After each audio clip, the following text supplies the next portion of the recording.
bem-vindos ao The Debate. A análise de hoje mergulha numa questão fundamental que emerge da leitura do material de referência, o Ciência para Não Cientistas, volume 2, Religião.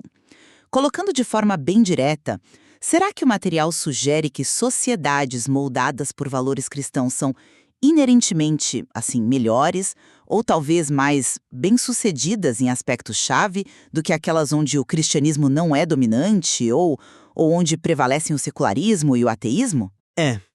É uma questão e tanto, né? Provocativa mesmo. O material-fonte, ele nos confronta com dados, com argumentos comparativos, indicadores sociais, valores, desenvolvimento histórico. Bom, tudo isso leva a gente a ponderar o real impacto societal do cristianismo em contraste com a sua ausência, digamos assim. A nossa discussão central hoje vai ser exatamente essa.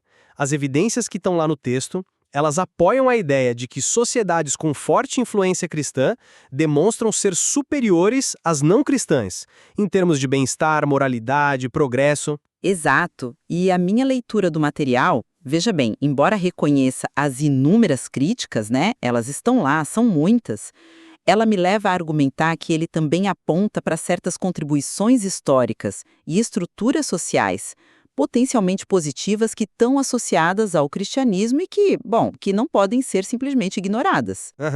Já a minha análise dessas mesmas páginas me leva a uma conclusão bem oposta, na verdade. Eu defenderei que as evidências factuais, os argumentos lógicos que são apresentados ali no material, indicam, de forma bastante consistente até, que sociedades menos religiosas ou mais seculares, elas tendem a apresentar indicadores sociais mais favoráveis e um ambiente mais propício à racionalidade e ao progresso genuíno. Pois bem, vamos às posições então. Do meu ponto de vista, o material, apesar dessa veia crítica toda, ele não deixa de reconhecer figuras de peso como São Tomás de Aquino. A gente está falando de um pensador medieval que, como o texto menciona, né, empreendeu aquele esforço monumental de harmonizar a fé cristã com a razão aristotélica. As suas contribuições para o pensamento ocidental, particularmente na ética com aquela ideia de uma lei natural acessível à razão humana, e na fundação de universidades. Elas são inegáveis e estão registradas no material. Certo. Além disso, o texto reconhece explicitamente que a religião pode sim oferecer uma estrutura para lidar com questões existenciais profundas, ela pode inspirar esperança, fomentar um senso vital de comunidade e orientar o comportamento ético. São funções sociais que o próprio material admite como relevantes. E a gente não pode esquecer figuras científicas da estatura de Isaac Newton, também citado. Ele era profundamente religioso e, segundo o texto, via sua investigação científica como uma forma de desvendar a complexidade da criação divina. Isso mostra pra gente que, ao menos para certas figuras proeminentes analisadas ali, a fé não foi um obstáculo ao avanço científico. Pelo contrário, né? Parece ter coexistido e, em alguns casos, até motivado essa busca, como a gente vê também no caso de Georges Lemaitre, o padre católico e físico que propôs o que hoje a gente conhece como a teoria do Big Bang. Finalmente, o texto recorre a visões da psicologia, como as de Freud e Jung, para indicar que a religião pode atender a necessidades psicológicas fundamentais, oferecendo conforto, ordem, um senso de propósito. Elementos que se tornam particularmente relevantes, segundo eles, com o avançar da idade. Entendo a tentativa de buscar esses pontos, mas a minha leitura me leva a um quadro bem distinto, sabe? Baseado no peso das evidências que estão ali apresentadas. O material-fonte ele é bastante enfático ao correlacionar o ateísmo e o secularismo com uma série de indicadores sociais positivos. A gente está falando de menor índice de criminalidade, maior quociente de inteligência, o QI médio, né?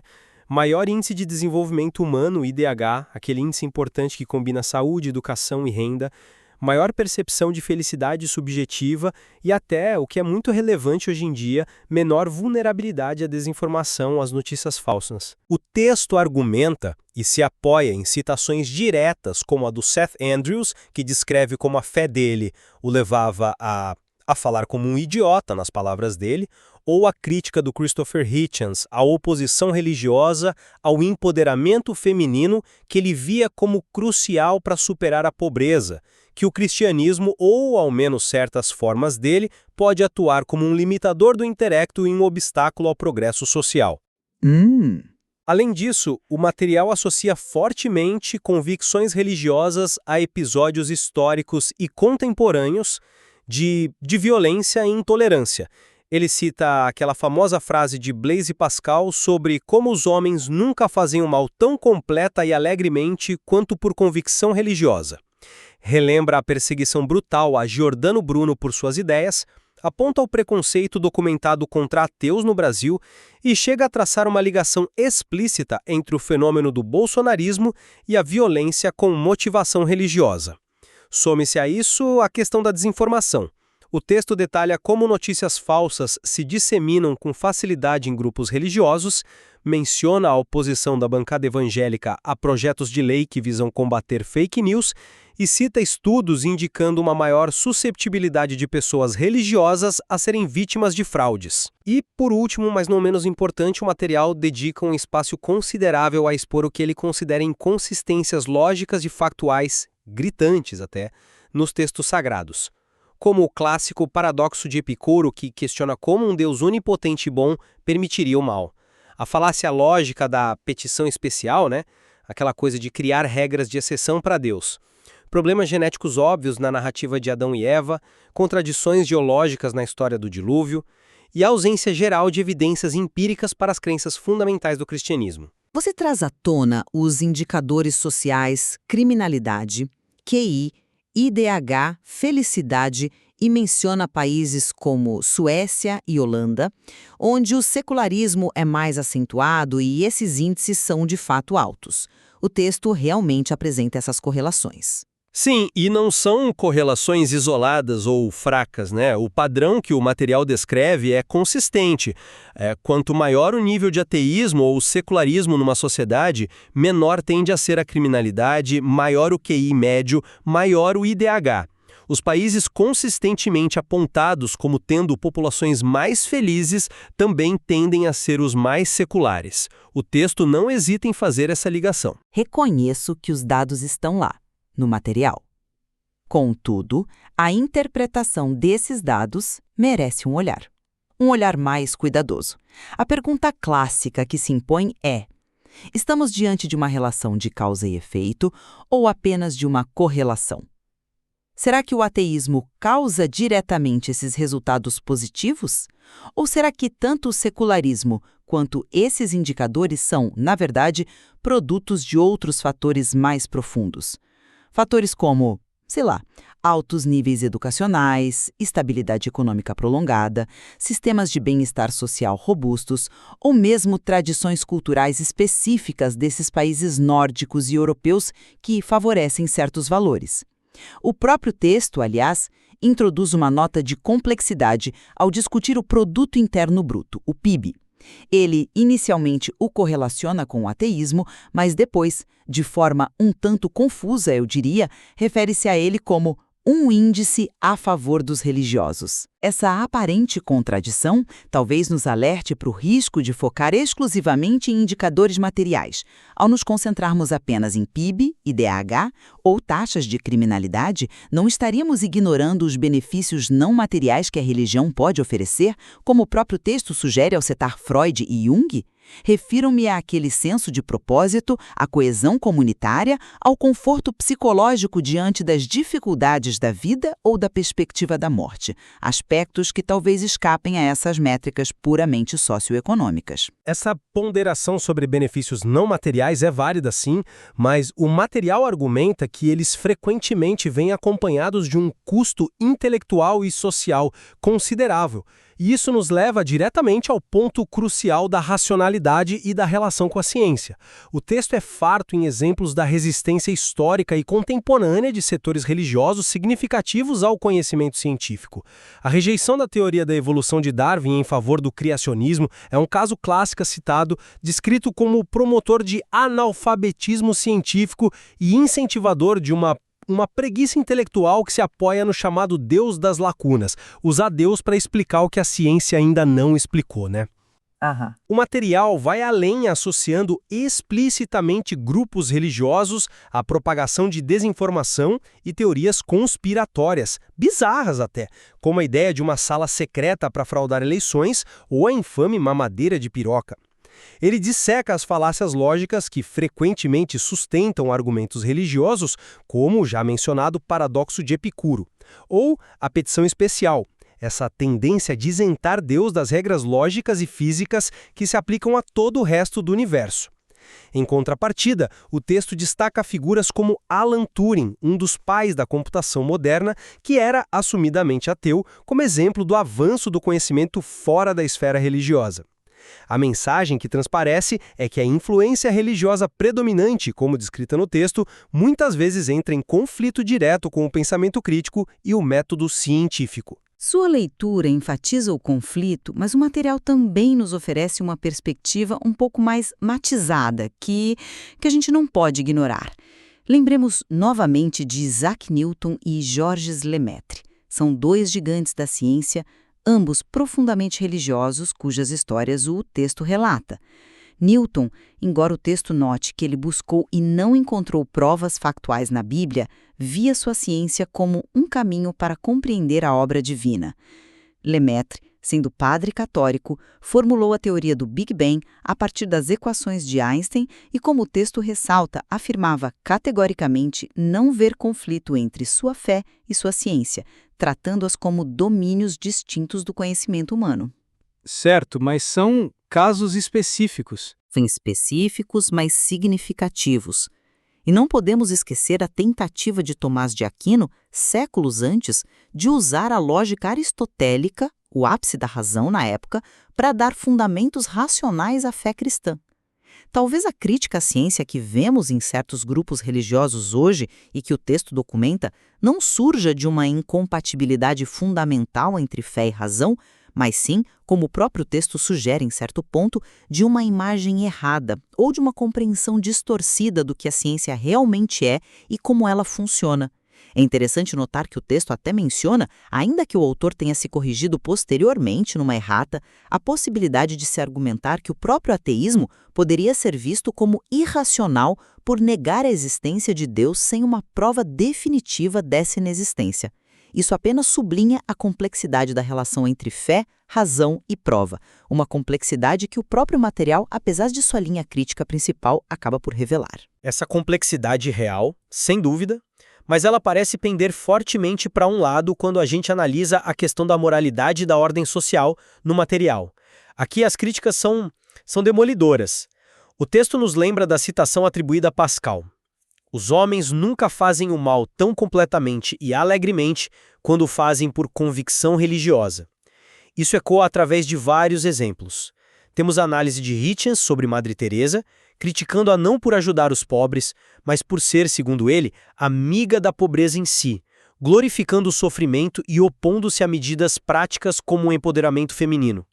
Temos Bertrand Russell, citado por afirmar que homens cruéis acreditam em um Deus cruel e usam sua crença para justificar sua crueldade. O material não se furta a apontar como a própria Bíblia é frequentemente utilizada para justificar atos considerados hoje atrozes, mencionando a aceitação da escravidão ou as narrativas de violência extrema ordenadas ou perpetradas por Deus, como no caso do dilúvio, onde quase toda a humanidade, incluindo crianças inocentes, é afogada porque Deus teria ficado com raivinha nas palavras do texto. É uma linguagem forte que o texto usa aí. É forte, sim. Citações de figuras tão diversas como Sêneca, Noam Chomsky e até o físico Paul Dirac são mobilizadas para sustentar o argumento de que a religião, historicamente, tem servido como uma poderosa ferramenta de controle social utilizada para manter as classes inferiores quietas. E, claro, há a incontornável questão da hipocrisia moral, que o texto explora ao mencionar escândalos financeiros envolvendo igrejas e o apoio de expressivos grupos religiosos a figuras políticas de ética, no mínimo, questionável, O dado citado de que quase metade da bancada evangélica respondia a inquéritos na época da publicação é estarrecedor. Você pinta um quadro sombrio, e o texto de fato fornece munição para isso. No entanto, mesmo nesse campo da moralidade, a análise não pode ser unilateral. Voltemos à ideia da lei natural de Aquino, que o texto reconhece como uma contribuição significativa. A proposta de que existe um quadro ético básico, acessível à razão humana, independentemente da revelação divina, teve um impacto profundo no pensamento ético ocidental. A religião, quando interpretada e vivida em sua melhor expressão, e reconheço que o texto foca muito nas piores, pode sim fornecer um senso de comunidade coesa e valores compartilhados que fortalecem o tecido social. O próprio material admite que a religião pode orientar o comportamento ético. O problema central que o texto parece levantar não é necessariamente a religião em si, mas sim o mau uso que se faz dela, sabe? As interpretações fundamentalistas, a instrumentalização política, a justificação da intolerância. A questão talvez seja menos sobre a doutrina e mais sobre a prática e a interpretação humana, que frequentemente distorcem os ideais originais. A existência de comunidades religiosas que efetivamente promovem a caridade, o apoio mútuo e a busca por justiça social, embora talvez não enfatizada no texto, não pode ser completamente negada como parte do fenômeno religioso. Mas a prática que o material documenta extensivamente, especialmente focando no contexto brasileiro recente, é majoritariamente negativa no que diz respeito ao impacto político e social. É difícil minimizar isso. O texto detalha a influência considerada nefasta da bancada evangélica na manutenção do Estado laico brasileiro, cita exemplos concretos e controversos como a defesa do chamado PL do estuprador, que busca equiparar o aborto após 22 semanas a homicídio, mesmo em casos de estupro, ou a forte oposição ao projeto de lei que visava combater a disseminação de notícias falsas, o PL das fake news. O material estabelece uma conexão muito forte entre o fenômeno político do bolsonarismo, o fundamentalismo religioso e a utilização industrial quase de desinformação e teorias conspiratórias para mobilização política. A intolerância e as ameaças dirigidas a ateus no Brasil, um país onde, segundo o texto, apenas 1% se declara ateu, um número baixo, geralmente associado a nações mais pobres e menos educadas, são mencionadas explicitamente, assim como a hostilidade crescente contra religiões de matriz africana, onde, ironicamente, o termo intolerância religiosa é muitas vezes brandido por grupos cristãos dominantes contra minorias. Relembra a crítica de Hitchens, citada no texto, sobre a oposição histórica de certas lideranças religiosas ao empoderamento feminino, que ele via como chave para a superação da pobreza. O texto sugere que essa mentalidade persiste quando se desencoraja ativamente a educação superior para mulheres e para os mais pobres em certos meios religiosos conservadores. O panorama político-social traçado pelo material é, francamente, desolador. A generalização a partir desses exemplos, embora eles sejam graves, e estejam bem documentados no texto, ela pode nos levar a uma conclusão excessivamente pessimista e talvez incompleta. É verdade que o foco do material nesse ponto é esmagadoramente crítico, mas ele mesmo oferece um contraponto interessante na figura de Marina Silva. Ela é apresentada como exemplo de uma pessoa com forte fé evangélica, que ao mesmo tempo demonstra racionalidade, apreço pela ciência e um compromisso com causas progressistas, como a ambiental. A existência desse exemplo no próprio texto sugere que o problema fundamental talvez não resida na fé religiosa per se, mas sim no fundamentalismo, na intolerância e na instrumentalização política que certos grupos e lideranças fazem da religião para seus próprios fins. A fé individual, como a de Marina, parece capaz de coexistir com o pensamento crítico e a responsabilidade cívica. Além disso, a gente não pode descartar completamente a função de consolo e amparo psicológico que a religião oferece a muitos indivíduos, como mencionado anteriormente com Freud e Jung. Num contexto de grandes dificuldades sociais e econômicas como o brasileiro, essa função pode ter uma relevância psicossocial importante para a resiliência individual, mesmo que o foco principal do material seja nos problemas causados pela influência religiosa organizada na esfera pública e política. A crítica, portanto, talvez devesse ser mais direcionada a essas manifestações problemáticas, o fundamentalismo, a politização, do que a religião como um todo. Ao final desta análise, eu sintetizo minha posição reiterando que as evidências e argumentos compilados no material de referência Ciência para Não Cientistas apontam de forma predominante e consistente para correlações negativas entre uma forte influência religiosa, particularmente a cristã, em suas formas mais presentes no Brasil, e indicadores-chave de bem-estar social, racionalidade e progresso humano.